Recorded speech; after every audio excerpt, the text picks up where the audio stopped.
Chapter 1. The Train That Didn't Stop. It was the first day of summer when Mia first saw him. The train had just pulled into the station, late as usual.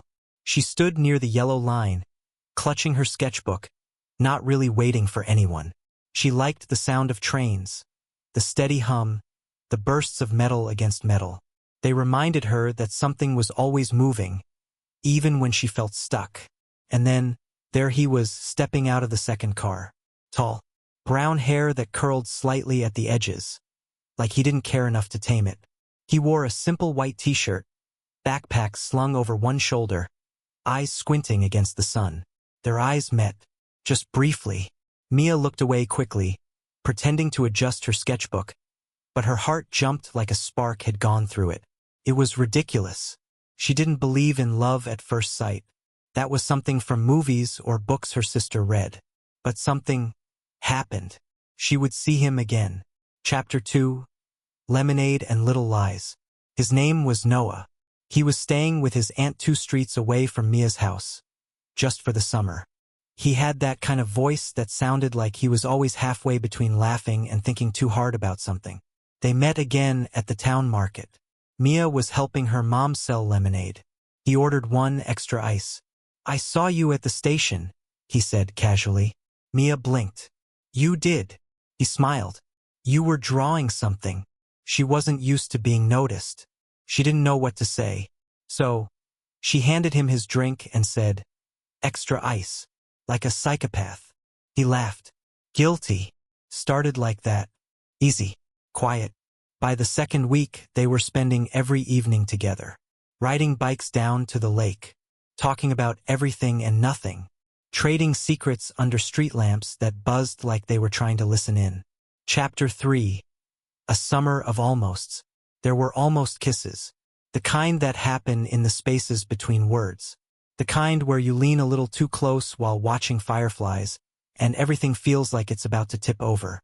There were almost confessions. Like when Mia told him she was scared of leaving this town. That she felt like she'd disappear the second she stepped beyond its borders. And he said, "Maybe disappearing isn't always a bad thing. Maybe you become someone new." There was a night when it rained so hard, they had to take shelter in the old boat shed by the lake. They sat on overturned buckets, drenched, shivering, laughing. He pulled his hoodie over her shoulders without a word. Later, she would sketch that moment. The way his eyes looked in the dark, soft and searching. Chapter 4. The end was always coming. The thing about summer is, it lies. It tells you this feeling, the warmth, the freedom, the thrill of possibility will last forever. But August came. Noah started counting days backward. 10 days left. 7. 3.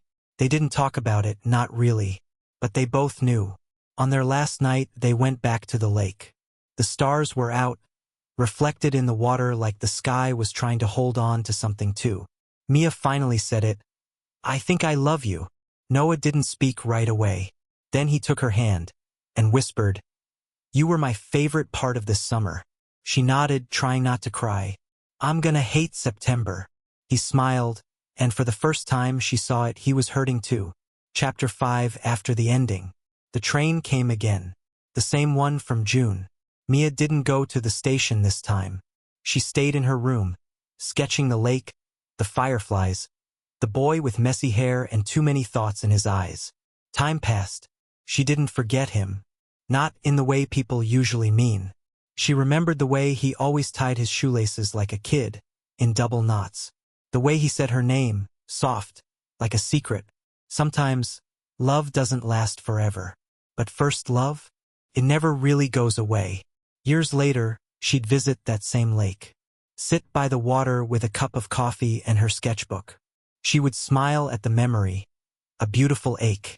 And in some quiet part of her, she'd still wonder if maybe, somewhere, Noah was remembering her too. The end.